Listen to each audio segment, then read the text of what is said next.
दोस्तों, जीवन में सही निर्णय कैसे लिया जाए और अपने व्यक्तित्व को कैसे उभारा जाए, कैसे एक डायनेमिक पर्सनालिटी बनाई जाए और कैसे सही समय पर राइट डिसीजंस लिए जाए और कैसे अपनी पर्सनालिटी को डेवलप करके व्यक्तित्व को निखारा जाए।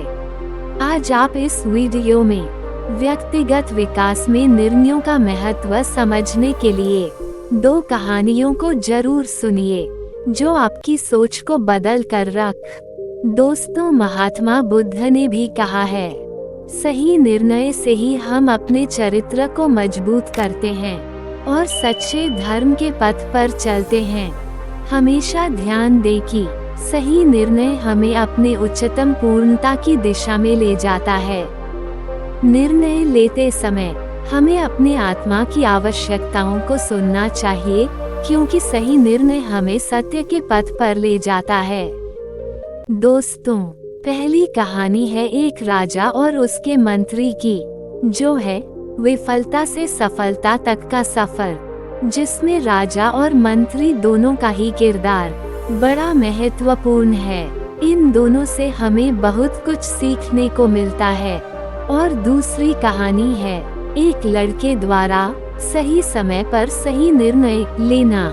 ये दोनों ही कहानी सुनते ही आपका जीवन बदल जाएगा, आपका सोचने का तरीका और ढंग बदल जाएगा। आप वैसे नहीं सोचेंगे जैसे आज सोचते हैं। आप एक अलग ही व्यक्तित्व के व्यक्ति बन जाएंगे और इन सब में आपको जो समानता देखने को मिलेगी वो है निर्णय निर्माण और व्यक्तिगत विकास का कैसा गहरा संबंध है, जिससे आप अन्य शब्दों में कह सकते हैं राइट डिसीजन मेकिंग स्किल और पर्सनालिटी डेवलपमेंट में एक बड़ी कनेक्टिविटी, और यह हमें कैसे सही दिशा में ले जा सकती है। इसलिए वीडियो को शुरू से लेकर अंत तक जरूर देखें, सुने, समझे और अपने जीवन में उतारे, क्योंकि इसमें होने वाले 2 किस्से हमें सही निर्णय लेने और व्यक्तिगत विकास में मदद कर सकते हैं। तो चलिए ज्यादा समय न गवाकर पहली कहानी का शुभारंभ करते हैं। एक राजा था, उसका नाम वीरेंद्र सिंह था। वह अपनी प्रजा से बहुत प्यार करता था। वह अपने सुख दुख में प्रजा को साझीदार मानता था। एक बार उसने अपने पड़ोसी राज्य पर आक्रमण करके उसे जीत लिया। राजा को पड़ोसी राज्य से बहुत धन दौलत मिली। राजा का खजाना सोने चांदी से भर गया। देश सोने की चिड़िया कहलाने लगा। अपनी जीत की खुशी में राजा ने भरे दरबार में ये घोषणा की वह अपनी समस्त प्रजा को 15-15 लाख रुपए देंगे। मैं जीत की खुशी में अपनी प्रजा को शामिल करता हूँ। हमारी प्रजा अब सुखपूर्वक जिंदगी बिताए। हमारा राज्य संसार का पहला राज्य होगा, जहाँ हर व्यक्ति लखपति होगा। राजा की यह घोषणा सुनकर दरबार के सभी मंत्री बेहद खुश हुए, मगर राज्य के एक वृद्ध मंत्री ने निवेदन किया, महाराज, अगर आप प्रजा को खुशहाल देखना चाहते हैं तो युवकों को रोजगार के अवसर दें, किसानों को सस्ती दर पर बीज खाद दें, राज्य में कारखाने और बनवाएं जिससे मजदूरों को खूब काम मिले, किंतु आप मुफ्त में सबको 15 लाख देंगे। इससे राज्य का कल्याण नहीं होगा। वृद्ध मंत्री की बात दरबार में किसी को भी अच्छी नहीं लगी। सबने वृद्ध मंत्री की बात का विरोध एक स्वर में किया। कुछ ने कहा, मंत्री जी अब बहुत वृद्ध हो गए हैं, बुढ़ापे में दिमाग ठीक से काम नहीं करता है, भला कोई आती हुई लक्ष्मी का विरोध करेगा। स्वयं राजा वीरेंद्र सिंह को भी वृद्ध मंत्री की सलाह अच्छी नहीं लगी। उन्होंने भी वृद्ध मंत्री की बात नहीं मानी। अपनी सारी प्रजा को खजाने से 15-15 लाख देने का आदेश दे दिया। वृद्ध मंत्री ने पुनः राजा से निवेदन किया कि महाराज, मुझे मुफ्त के 15 लाख नहीं चाहिए। मैं विनम्रतापूर्वक इसे अस्वीकार करता हूँ। कुछ दिनों के बाद राजा वीरेंद्र सिंह घोड़े पर सवार होकर राज्य के लोगों का खुशहाल जीवन देखने के लिए एक गांव में गए। गांवों से पहले जहां खेतों में लहलहाती फसलें उनका स्वागत करती थी, अब खेत सूखे पड़े थे। बागों में फलों से लदे पेड़ की जगह सूखे मुरझाए पेड़ खड़े थे। राजा को ये सब देखकर आश्चर्य हुआ। उन्होंने गांव के प्रधान को बुलाकर पूछा तो वह बोला, महाराज, जब से आपने सबको 15 लाख दिए हैं, अब कौन खेतों में पसीना बहाए। सब किसान मौज मस्ती में लगे हैं। दुखी मन से राजा नगर की ओर आया। उसने सोचा कि यहाँ के लोग सुखी होंगे, मगर यहाँ भी स्थिति अलग न थी। बाजार में रौनक नहीं थी, दुकानें बंद थी, मंडियाँ सूनी थी, नाम मात्र के खरीदार थे और माल के बेचने वाले। राजा को ये देखकर बहुत दुख हुआ। उसने बाजार प्रमुख को बुलाकर पूछा तो वह बोला, महाराज, बाजार का सारा व्यापार चौपट हो गया है। मुफ्त का रुपया पाकर राज्य का हर आदमी आलसी और निकम्मा हो गया है। अब कोई मेहनत करना ही नहीं चाहता है। राजा को अब याद आया कि क्यों वृद्ध मंत्री ने 15 लाख मुफ्त में बांटने का विरोध किया था। उसने वृद्ध मंत्री की बात न मानकर गलती की है। अब उसे मंत्री से मिलना चाहिए, शायद उनके पास कोई हल हो। राजा अपने मंत्री के घर पहुँचे। उस समय मंत्री अपने खेतों में काम कर रहे थे। उनके खेतों में फसल लहलहा रही थी, बाग फलों से लदे पड़े थे। मंत्री की पत्नी गाय का दूध दुह रही थी। सब तरफ सुख समृद्धि थी। राजा ने अपनी गलती मानते हुए गलती का हल बताने को कहा। गृह मंत्री ने राजा का आदर करते हुए कहा, महाराज, लोगों में सुख समृद्धि केवल मेहनत से ही आ सकती है। मेहनत का फल मीठा होता है, इसका और दूसरा कोई विकल्प नहीं है। आप सभी से सरकारी धन वापस ले और सबको मेहनत करने पर मजबूर कर दे। तो दोस्तों, ये दूसरी कहानी है एक लड़के के बारे में, जिसे आप सुनकर अपने जीवन को एक नया मोड़ दे सकते। तो दोस्तों, कहानी को ध्यानपूर्वक और अंत तक सुनिएगा। एक लड़का था जिसका नाम शैल था। शैल 2 बहनों का लाडला भाई था। वह बहुत असली लड़का था। 14 वर्ष का होने पर भी अपना काम दूसरों पर डालना उसका स्वभाव था। कभी कभी तो अपना होमवर्क भी अपनी दादी से करवाता। अपनी 3 वर्षीय छोटी बहन नन्ही के साथ खेलता और फिर खेलते खेलते उसे पीट देता। वह रोने लगती। कभी कभी तो अपनी माँ तक से झगड़ पड़ता। उसकी इन आदतों से घर के सभी व्यक्ति परेशान रहते थे। छुट्टियों में तो उसकी शरारतें और बढ़ जाती। वह दोपहर तक नहा भी ना पाता। गुस्लखाने में अपने कपड़े टांगता और नल खोलकर टीवी देखने बैठ जाता। पानी बहता रहता पर उसे कोई परवाह न थी। माँ रसोई से ही आवाजें लगाती रहती कि पानी यूं ही बह रहा है, पर उसके कान पर जूं न रेंगती। आखिर माँ ही जाती और नल बंद करती। उस दिन इतवार था, सब घर पर थे। रोज की तरह आज भी शैल नल खोलकर टीवी देखने बैठ गया। माँ रसोई से बार बार शैल को आवाज लगा रही थी। पापा ने भी उसे नल बंद करने को कहा, पर शैल बार बार अभी जाता हूँ कहता और फिर कार्टून फिल्म देखने बैठ जाता। महरी बर्तन मांज रही थी। पानी रसोई में नहीं आ रहा था। असल में गुस्लखाने का नल नीचा था। अगर वहाँ खुलता तो दूसरी जगह कहीं भी पानी नहीं आता था। माँ आटा सानते एकदम गुस्लखाने की ओर भागी। उन्होंने नल तो बंद कर दिया, किंतु जल्दी में होने के कारण उनका पैर फिसल गया। माँ के गिरने की आवाज सुनकर सभी गुस्लखाने की ओर भागे। पापा को बहुत गुस्सा आया। उन्होंने अब देखा ना ताव और एक जोरदार चांटा शैल के गाल पर जड़ दिया। शैल बुत बना वहीं खड़ा रहा। उसे अभी भी अपनी गलती का एहसास नहीं हो रहा था। पापा मम्मी को लेकर डॉक्टर के पास गए। उन्हें बांह पर चोट लगी थी और हाथ एकदम सूज गया था। दीदी ने नन्ही को संभाला। वह रोने लगी थी। दीदी उसे बहलाने लगी, किंतु वह चुप ही नहीं हो रही थी। ये सब तुम्हारी वजह से हुआ है, दीदी ने गुस्से से कहा। क्यों? क्यों? मैंने क्या किया है? क्या मैंने माँ को धक्का दिया है? शैल ने बदतमीजी से कहा। तुम अगर नल खुला न छोड़ते तो गुस्लखाना गीला न होता, न माँ उसे बंद करने जाती और न वह गिरती। इस तरह से तुम ही जिम्मेदार हो, दीदी ने तर्क दिया तो वह और भी तुनक गया। रोते रोते नन्ही दीदी की बाहों में सो गई। दीदी उसे अंदर पलंग पर सुलाने चली गई। इसी बीच शैल ने एक भयंकर निश्चय कर डाला। उसने तय किया अब वह इस घर में बिल्कुल नहीं रहेगा।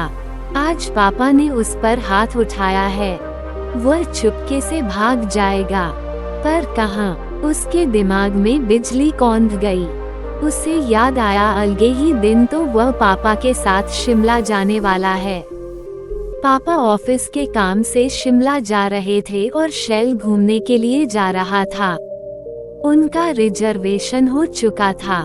वह शिमला पहली बार जा रहा था। पापा ने घर से ही ट्रैवल एजेंट को फोन किया था। वह टिकट दे गया था। पापा ने शैल को ही अंदर अलमारी में टिकट रखने को कहा था। शैल ने अलमारी खोली, टिकट अभी वहीं पड़े थे। शैल ने झटपट टिकट उठा और अपने कमरे में आ गया। उसकी निगाह अपने बस्ते पर पड़ी। बस्ते से किताबें पटकी और कुछ कपड़े उसी में डाल दिए। थोड़े से रुपए जो उसे जन्मदिन पर मिले थे उन्हें भी उठा लिया। उसने देखा दीदी अभी भी नन्ही को सुला रही है। आंख बचाकर वह घर से निकल गया। शैल सारा दिन इधर उधर भटकता रहा। उसने वह रात रेलवे के विश्राम गृह में जाकर काटी। वह भयभीत था। उसे लगता कोई उसका पीछा कर रहा है, कोई ढूंढता हुआ यहाँ आ न जाए। 2 वर्दी वाले सिपाही वहाँ आकर बैठे। शैली की गिगगी बढ़ गई। वह बेंच पर पीठ फेरकर लेट गया। दूसरी रात वह कालका मेल से कालका पहुंचा और फिर शिमला। 2 दिनों में उसने काफी पैसे खर्च कर दिए। अब वह भूखा प्यासा इधर उधर घूमने लगा। उसे घर की याद सताने लगी। वह उड़कर घर पहुंच जाना चाहता था, पर पैसे बहुत कम थे। बस के किराए के लिए भी कम थे। उसने दिन में खाना नहीं खाया। रात को एक ढाबे पर गया। उसने चाय और डबल रोटी ली। चाय पीकर जैसे ही गिलास रखने लगा, गिलास उसके हाथ से छूट गया। मालिक ने गिलास के पैसे रखवा लिए। उसे पैसों की सख्त जरूरत थी। काम की तलाश में वे सभी खोखों, ढाबों और होटलों पर गया। एक मालिक ने उस पर कृपा करके उसे पानी धोने का काम दे दिया। पर्यटकों से वह एक कनस्तर का 20 रुपए लेता था और शैल को 5 रुपए देता। यहाँ कड़ाके की ठंड थी। सबने रजाई कंबल ओढ़ रखे थे। वो खड़ खड़ खड़ खड़ सूखे पत्ते की तरह कांप रहा था। मालिक ने दया करके पुराना स्वेटर दे दिया जिसे उसने पहन लिया था। उसे माँ की याद आ गई जो एक साथ कई स्वेटर पहना देती थी कि उसे ठंड न लग जाए। वह भट्टी पर आंच सेंकने लगा। उसे अच्छा लग रहा था। अचानक मालिक का तेज स्वर सुनाई दिया। उसने ऐसे आंखें तरेरों जैसे शैल को निगल लेना चाहता हो। वो सब लड़कों से ऐसे काम लेता जैसे पशु हों। खाने के नाम पर रूखी सूखी ही देता। उसे जब भी भूख लगती वह ख्यालों में खो जाता। माँ सर्दियों में गाजर का हलवा और गोंद के लड्डू बनाती जिसमें देर सा सूखा मेवा डालती। उसे रोना आ गया। पास आले में गुड़ की भेलियां रखी थी। वह बीच बीच में आकर एक आध दांत मार देता और खा लेता। एक लड़के ने उसे देख लिया। उसने शिकायत कर दी। तड़ाक से उसके नर्म गालों पर करारे थप्पड़ पड़े तो उसके मुंह का नक्शा ही बिगड़ गया। रात को वह हिचकी ले लेकर रोया और कसम खाई कि अब कभी घर से नहीं भागेगा। पौ फटने लगी थी। उधर सूरज की पहली किरणें पहाड़ों पर पड़ी और शैल ने कनस्तर में जल भरकर चढ़ाई शुरू कर दी। बाकी बच्चे 5-5 चक्कर लगा लेते थे, पर शैल मुश्किल से 2 कनस्तर पानी ही ऊपर ले जा पाता। शैल ने कनस्तर नल के नीचे रख दिया। बूंद बूंद पानी टपक रहा था। 1 घंटे में 1 कनस्तर भरता था। शैल पास ही बैठा रहा। उसे अपना गुस्ल खाना याद आ रहा था। घंटों व्यर्थ में बहते हुए नल की मोटी धार भी। माँ जब जब उसे समझाती तो वो यही तर्क देता था कि मुफ्त का पानी है, कौन सा उन्हें मीटर के हिसाब से बिल भरना होता है, मीटर तो खराब है। माँ समझाती कि जल हमारा जीवन है, इसकी 2 बूंद भी बड़ी कीमती है। पर वो कुछ भी नहीं समझता था। जल की बूंदों के साथ उसकी आंखों से भी आंसू टपक रहे थे। कनस्तर आधा भर गया था, पूरा वह उठा भी नहीं पाता। पिछला कनस्तर भी आधा था। उसे मालिक और ग्राहक दोनों से ही अच्छी डांट पड़ी थी। इसलिए जब कनस्तर थोड़ा और भर गया तो उठाकर चलने लगा। उसे किराए के लिए पैसे इकट्ठे करने थे। कनस्तर उसने ग्राहक को दिया और वहीं पेट पकड़कर बैठ गया। क्यों पेट में दर्द हो रहा है? किसी ने स्नेहपूर्ण शब्द आज बहुत दिनों बाद सुनाई दिए। हाँ, बहुत भूख लगी है, उसने बड़ी दीनता से कहा। खाली पेट दर्द ही तो उठेगा और क्या होगा। तुम यहाँ बैठो, मैं तुम्हारे लिए कुछ खाने को लाती हूँ। शैल को लगा उसकी माँ सामने खड़ी है। उसने पूरी भाजी और 1 केला खाया। खाना पेट में जाते ही उसकी भूख का तनाव ढीला होने लगा। वह शिमला की ऊंचाइयों पर बैठा आसपास नजर दौड़ाने लगा। शैल को वे सब खंडहर लगे जहां अजीब दहशत थी। हरियाली से ढकी शिमला की पहाड़ियों में उसे कहीं भी खूबसूरती दिखाई नहीं दी। उसे याद आया, पापा तो वहां के प्राकृतिक सौंदर्य की बहुत प्रशंसा करते थे। उसने पत्र पत्रिकाओं में भी यही पढ़ा था कि पर्यटक कैसे उसकी सुंदरता की ओर आकृष्ट होकर आते हैं, पर उसे तो चहुं और उदासी की उबड़ खाबड़ पत्थरों के सिवाय कुछ नहीं दिखाई दिया। उसे फिर मम्मी की याद आ गई। पता नहीं वह कैसी होंगी। मैंने अच्छा नहीं किया, मुझे जल्दी घर लौट जाना चाहिए। नन्ही का नटखट चेहरा याद आते ही वह पुलक उठा। पता नहीं अब घर वापस जा पाएगा या नहीं। उसने पैसों की पोटली निकाली। किराए के लिए अभी उसे और पैसे चाहिए थे। 3 दिन और पानी भरना पड़ेगा। लो गरम चाय पी लो। अजनबी किंतु करुणा की साक्षात मूर्ति का स्वर गुंजा। उसने झटपट कप उनके हाथ से लिया और गठागठ चाय पीने लगा, जैसे महीनों से उसने चाय पी ही न हो। वे दोनों शैल को देख रहे थे। किसी अच्छे घर का लगता है, भले कपड़े मैले हों पर कीमती हैं। कुछ कुछ भांपते हुए पत्नी ने पति से कहा, तुम किस प्रांत के हो? तुम्हारा घर कहाँ है? घर का नाम सुनते ही शैल का सिर घूम गया। उसका गला रुंध गया, आंखें भर आई। वह चाहकर भी कुछ बोल नहीं पाया। उसकी आवाज कांप रही थी। उसे लगा सामने वाला व्यक्ति को CID ऑफिसर या DSP है। अंकल प्लीज मेरी हेल्प करो, ये कहते हुए वह उनके पैरों में लिपट गया। उठो बेटा, डरो मत, मैं मिस्टर पंकज शर्मा हूँ और यह मेरी पली ऋचा। हम तो पहले ही समझ गए थे कि तुम यहाँ के नहीं हो। जब कल तुम आधा कनस्तर जल लाकर हाँफ रहे थे तो हमें इस बात का पूरा विश्वास हो गया कि इस लड़के को पहाड़ी पर चढ़ने का अभ्यास नहीं है। अब तुम हमें सब कुछ साफ साफ बताओ, हम तुम्हारी हेल्प करेंगे। सच अंकल, शैल ने बड़ी मासूमियत से कहा और उन्हें सब कुछ बता दिया। शर्मा जी ने उसे अपना मोबाइल दिया और कहा कि घर का नंबर लगाओ।